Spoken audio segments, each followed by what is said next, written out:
What's up, everybody? Welcome to Up at Noon. Today, David Brevik's here to tell me what Spider-Man's up to in Marvel Heroes 2015. But first, we need to talk about GameStop taking you to the cleaners, Michael Bay, and a whole bunch more. This is the news you care about. Welcome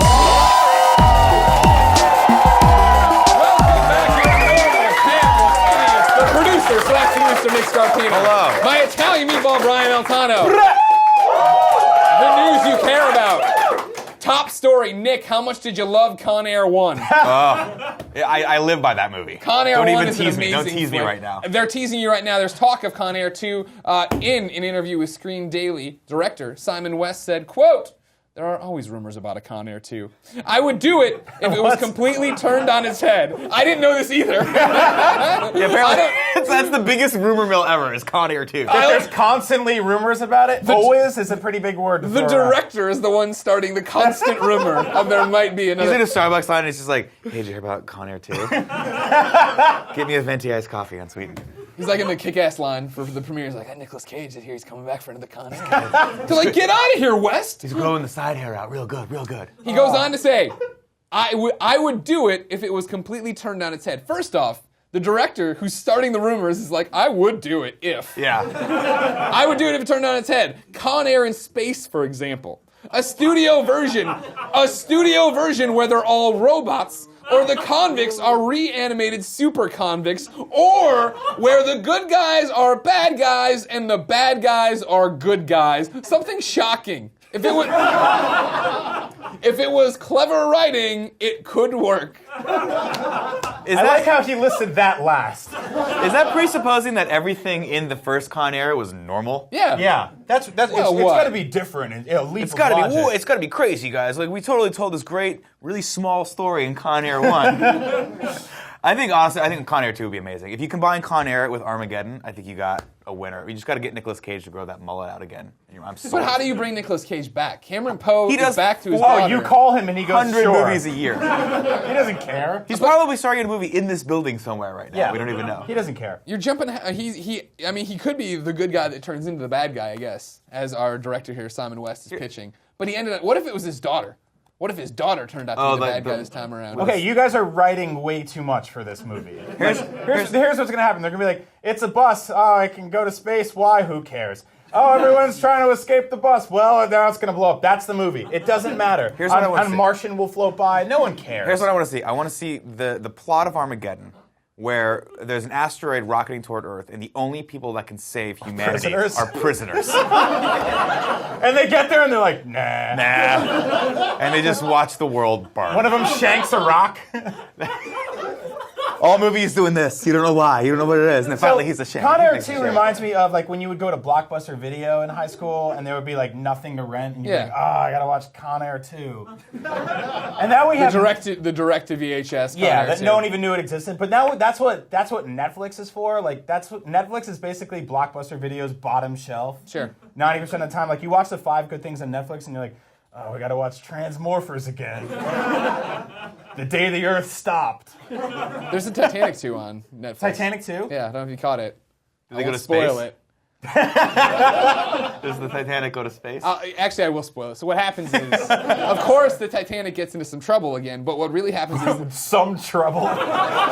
It's the end of humanity. It couldn't pay its taxes. Oh, the wacky hijinks of hundreds of people drowning on an iceberg. Woo-hoo. Well, see, that's the thing, is that they bury the lead in Titanic 2. They say it's Titanic 2, and you're thinking, oh, the ship's going to sink again, big deal. But really what happens is up at the North Pole, a big old glacier falls into the ocean and then floods all of the eastern seaboard and kills everyone in New York City, everyone in all the coastal cities. They're all dead, but it's like they're focused on Titanic 2 for some reason. So wait, they could have called that movie anything. They could have called it anything. The end of the world. Speaking of the end of the world, Greg Way, our next news story comes from GameStop. You've heard of these guys. They're retail giants. Yeah. What if I told you you could get a GameStop credit card? Sign me up. What if I told you what if I told you the interest rate on it was nearly double the current market average? Currently, the interest rate on the site is listed at 26.99%, which is double. Whoa! Good Lord! But here's where they sweeten the deal, everybody. Hold your booze. The card will be closely tied to the company's Power Up Rewards program and will reward customers with 5,000 points for basic members and 15,000 points for pro members. Said the average GameStop customer, That's a great deal, right? Well, how many points does it take to get a game? Like 7 million? It's like when Xbox Live used to have 17 points equals 45 fake dollars in Europe. That was the dark ages. That was the worst time ever. So you don't think then that this is a good deal? You wouldn't do this? No. No, I'd go get a regular credit card if Yeah. I could. I mean, this is presupposing that you can actually get this card and get approved for this card. Yeah. Wait, well, I I bet they're assumption is approving everybody. It's really easy to get the card, which is super dangerous. Well, Guys, don't get the card if it's that easy. Anything that's that easy to get, not worth having. Trust me. It's going to be like the scene in Clerks where they just sell a kid cigarettes. They're just selling cigarettes and guns over the counter. They're like, here you go. That would be my concern, right? It's clearly a credit card targeted at Yeah. kids, youngins, getting 17, out there who don't 18, even yeah. understand interest rates, like myself. Yeah. But they didn't read, they don't know it's bad. They get out there, they get the card, they blow it up, they get all Yep. these points, but then And the they're kids in debt. the store, he's like, oh, he sold me a credit card? All right, well, while I'm here, I'll take Bloodbath 6, Grand Theft Auto 7, and Call of Murder 2. Why did you make up games? Call of Murder is awesome. I want to play Call of Murder. Wait, so would they buy and sell my old used credit cards? Probably. I can bring in my other crap. They're going to put new credit card developers out of business, and they won't make as much, and then The crap then thing about credit cards that- will go free to play. The crap thing about that is that as every kid buys that game that is hard-earned money, and he was like, I saved this, all this money up for a month, I'm going to buy this $60 game. They're going to go, hey, by the way, if you want, you can get this credit card now. You never have and to you get save 10% money again. off of this game, and then you can just keep buying stuff on this credit card. It's a terrible. You never need to save Don't money do it. again. Don't do And it. free magazine subscription. Yeah. Print is the future.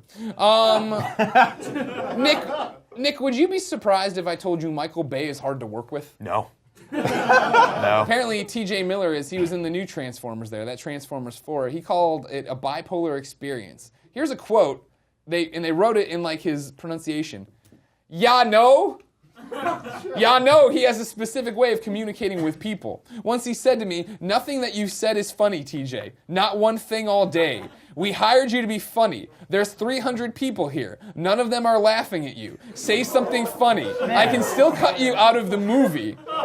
Minus the 300 people, that sounds exactly like Up at Noon. Fair enough. That's fair enough. Here's my problem with this, is that, remember a while back at that Sony thing, Michael Bay came out, got some stage fright, left. Everyone on the internet tore him apart, right? Oh, he's so mean, he deserves this. I was like, don't be mean to the guy, he choked. Yeah. And they're like, well, no, he's mean to his actors. And I read about this thing he did to this girl in Transformers. Yeah, he's notorious for this, right? I mean, we've heard all these stories of him, basically making Rosie Huntington-Whiteley walk in the desert in high heels just to prove that, he could make her do whatever he wanted. That's a funny thing to do, though. That's hilarious. A messed up thing. He basically, she told a story of how he drove her out into the middle of a desert and was like, well, are you willing to do anything for this movie? She's like, yeah, because it's my huge break for me. He's like, cool, walk back. And so she had to walk back. All right, no, now that's torture. That's messed up. Sorry, And earlier you that also- sounded hilarious. you I also thought they hear, were like- right outside of the car, I mean, and then he drove away. And anyone Yo, that, walk through the sand over here, Rosie. well, oh yeah. I'm like, I Michael can't walk Bay, 5 feet. big-time director. I don't like speaking in front of large groups. It's because of the accent I just earned. But Yeah, I love that your every other impression is just Raphael from the original. So, hey, quick, do President Obama. hey, it's me, President Obama. It's not what he Who sounds likes like at all. pizza in the White House? This Gaza situation isn't getting much better. Cowabunga. The guy basically tanked Megan Fox's. He tanks anyone's career that comes out and speaks. He badly about tanked Megan Fox's career. He did. He literally he blacklisted her for a while. She didn't Yeah, do like movies by after putting She's her in in his that new new movie movie that has his name above it. because in she 2 had weeks. to go apologize to him, and they had this whole kerfuffle. It was a kerfuffle. Really? Yeah, no, that's why she was cut out of the third movie.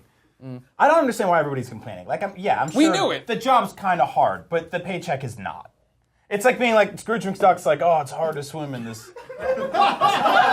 money I got from these cartoon dogs. It's kind of hurting me, but I'm going to keep going down to see how deep it But goes. then there's the fact that it's mostly money, so that's... I don't know why I said mostly, there's also garbage and bones in there. There's clearly somebody who died in there trying to get the money in there. It'd be funny if there was just a dead duck and they're like, oh my god, what is that? Uncle Seamus. Just a skeleton playing a bagpipe. He's like, hey. T.J. Miller's final quip here, he said, this is another story, blah, blah, blah, and he said, and Michael Bay said, say something funny. You haven't even made the Make-A-Wish kids laugh. Now, That's a tough crowd, but though. here, T.J. Miller continues. T.J. Miller continues.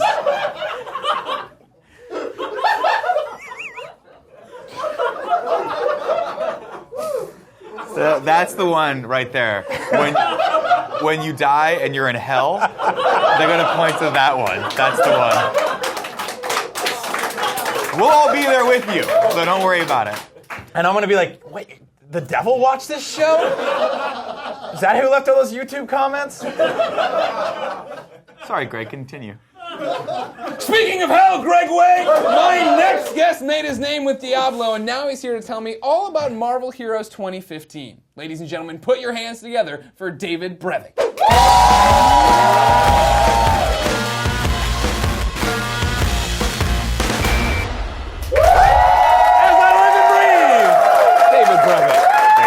How are you? I'm well. How about yourself? I'm excellent. You're back. You am. You came here a little over a year ago, talk about Marvel Heroes. Right. Now you're here for Marvel Heroes 2015. Correct. I'm not a fan of these annual releases. You guys are what's wrong with video games. Probably. Probably. You're supposed to say it's not an annual release. We're just doing something. It wasn't as mean as it sounds. No, tell me all about Marvel Heroes 2015 and what that means to Marvel Heroes. Well, we released a little over a year ago in June, and we felt that this year it deserved a new title because we've done so much to the game. The game's really improved. It's changed a lot. We've added tons and tons of features, a bunch of heroes, a bunch of game modes. We just came out with raids. There's all sorts of things that we've done to the game to really improve the experience, and so we felt it deserved a new title. We do more in that 1 year than any other kind of software release, we feel. The team has really, really put in a lot of effort, and so it deserved a new title, and that's what we did, and we're really happy with the results.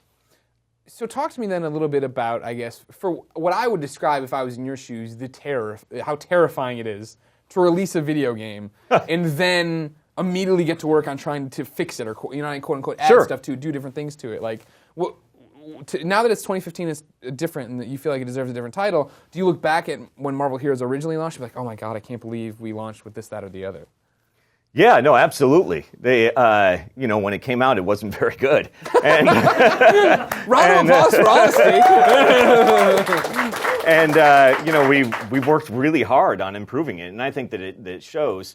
But when it came out and it was not very good, we have two choices at that point. We can either say, well, that kind of sucked, and we're done, and or we can buckle down and listen to the audience and really kind of improve the game. So that's what we decided to do. And one of the things that we did was we opened up the forums to everybody in the entire development team. No matter what position you have, you can be in the finance department or whatever you want to, and you can go on the forums. You can chat with the customers. We got a lot of feedback. We listened to them. We made a lot of decisions. Nothing was sacred. We changed the business model. We changed everything about the game. Heroes originally were drops that you randomly had to get, but then we changed it so that you could actually accumulate a currency while you play and buy the heroes you want instead. And so we did everything in conjunction with the audience. And together we built a really strong community. I stream the game often, 3 or 4 times a week. I play with the audience and listen to feedback and really interact with the community. And we've kind of taken what was kind of this isolated product and really work together with the entire community to create something special. So then, I'm glad that you buckled down. You're like, we're in it to win it, not just going to get our checks and get out of here. Was there concern on your part of, I don't know what your relationship with Marvel is. Like, when you guys are like, we're going to stick this through and stuff, do you have to worry about Marvel coming in and being like, what are you guys doing? Or are they still part of the process, talking to you guys and working with you? Sure, they're always, it is still their IP, so we have to... Wait, you had Spider-Man do what? Yeah, so we do go through them to get a lot of things approved and whatnot, but in a lot of ways, this is our business, and that allows us to have some freedom in what we choose to do in the directions we choose to go. And so they have control over their IP-related things, but the business is ours. So it's kind of a split amount of responsibility between the two different departments. Sure. And so I think that they're involved, but not necessarily in the actual minuscule amounts. And they don't really, it's not up to them for our business to succeed or fail. Okay. That's all on you. Right. Everyone's counting on you. It's all on my shoulders. Don't screw this up. I'm trying not to. No pressure. There's a lot of pressure. No anymore. No. So for you then, talking about 2015, what is the best thing that's happened? You know what I mean? What is like the one thing you look at and you're like, well, this is something we have now that we didn't have before, and this is a game changer? Well, that's a tough question. That's what I do. It's like, I mean, it's kind of like choosing which one of your favorite kids. Probably the oldest. All these features. I mean, less work. If something goes wrong. No, there's a lot of things that we've done that I think that have really improved the product. And like I said, being able to choose the heroes that you want by playing, we put in a bunch of endgame modes, a really fun mode called Midtown Manhattan, where it's kind of this endless mode. Boss waves spawn. There's all sorts of things happening all the time. We put in many different item types to chase. It's a long, long list of things. So it's hard for me to choose, but one of the things that we've just recently put in, like I said, was the raids. And this is the first action RPG with raids. And it is because it's an MMO, we can really make that a reality. And that's been really fun. And in fact, just now, this patch, this last week was introducing the green version of the raids, which is a kind of an easier version for a lot of people to participate in. So the wusses like me. Well, myself too. Okay. Wusses unite. All right. Talking about adding a lot of stuff, I want to talk, Guardians of the Galaxy. Yeah. That's a big deal. But you brought something before we get to that, a new character reveal here, Mr. Fantastic. Yeah. We just came out with Mr. Fantastic, and we have a little something to show, I think. All right, here it is.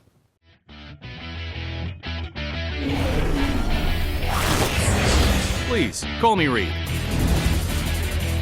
Ha! Take that! Consider this a peer review.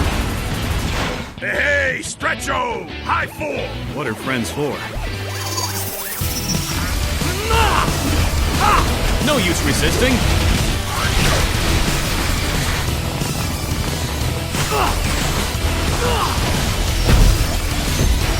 Let's go!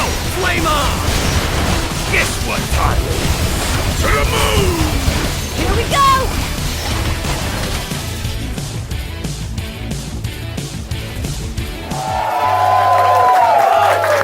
Not too shabby. He's very stretchy. I like Indeed. that. So you've added Mr. Fantastic recently. You've added Guardians of the Galaxy. Yes. To get them all, you got to tie into this movie. It's Yes, gonna be a big deal. exactly. All right, cool. How many people are left for you to add in the universe? I mean, your roster gets bigger and bigger. There are 8,000 characters in the Marvel Universe, so And we have a little ways to go. How many do you have right now? Somewhere in the mid-30s, 35, 37, somewhere in there. So So we're good for a little I'll bit be here. seeing you again for Marvel Heroes 2030 soon, and we'll talk Yes, about that. exactly. How do you guys gauge on who you want to add next? Or what? I mean, like, obviously Guardians is a no-brainer, right? There's this movie coming Cage out. match. Yeah.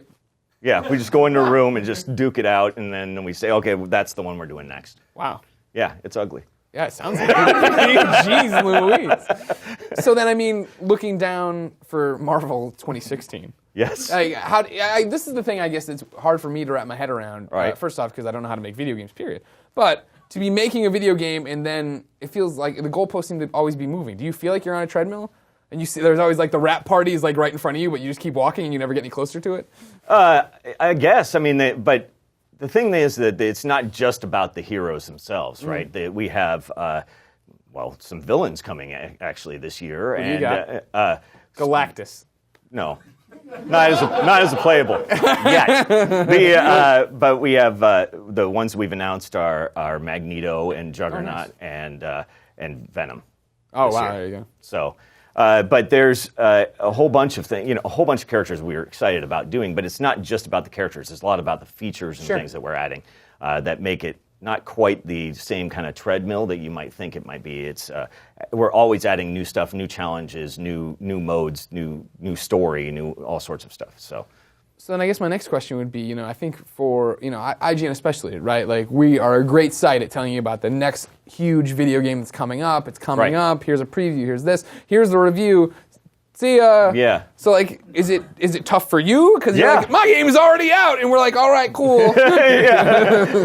we heard about that last year, didn't we? It is a challenge. And, I think that this part of the industry is very different than traditional video games, like especially maybe console gaming or something like that, where it's kind of flash and boom, it's done. Right now, having these games like Marvel Heroes is going to last 10, 15 years. And so that was part of the strategy in the rebranding. It's like, hey, look, a lot's changed. It's much different. We got a whole bunch of new heroes. We've fixed a whole bunch of things. There's a lot to do in this game. It's completely free. Come try it. And I think that it's been very effective for us actually. So I think that it is a challenge to get a lot of the larger sites to pay attention to something that they consider maybe old news. Do you think that's something that'll have to change as we go forward? I you talk do. About like League of Legends, right? Yeah, exactly. I think that League of Legends, when it first came out, it had a poor Metacritic score, and the game, and it's not really fair because the game's fantastic, and it's changed so much, but it's because they iterate on it over and over and over again. It's getting better and better over time, and I think that it's just a different type of gaming. It's more akin to, like, in my opinion, console games are much more like movies. And our games like ours are much more like television, where it's a season to season. It can change, and each season it deserves to be reviewed and kind of taken where it is now and where it's going. Sure. All right, so final question for you. Sure. I like Marvel Heroes. I don't know if you know this. I bought the whole $120 pack when it originally came out. It was very big. I want to support you guys. However, of course, I have this problem. Yes. And it's that my goddamn PC at home always needs new drivers. It never works. It's never doing what it's supposed to do. It smokes at times. Just bring it over to my place. I will gladly do that. Wasn't that weird that one time you were in my neighborhood and I ran into you on the street? I know. I was like, that's a weird one. You're walking the puppy. I was walking Portillo, you were walking your kid, and we were there. Yeah. You had a Fantastic Four shirt on. I was like, damn, this guy's cool. Back to my story. PC gaming sucks. When is this coming to console? When will Marvel Heroes be on PS4? Because you used to work on that Diablo game. Yeah. Now that new Diablo is coming out on PS4. The walls have fallen down. Things are happening. I know. It sounds like fun. It does sound like fun, doesn't it? Wouldn't you like to hold the controller and... you may be onto something. Okay.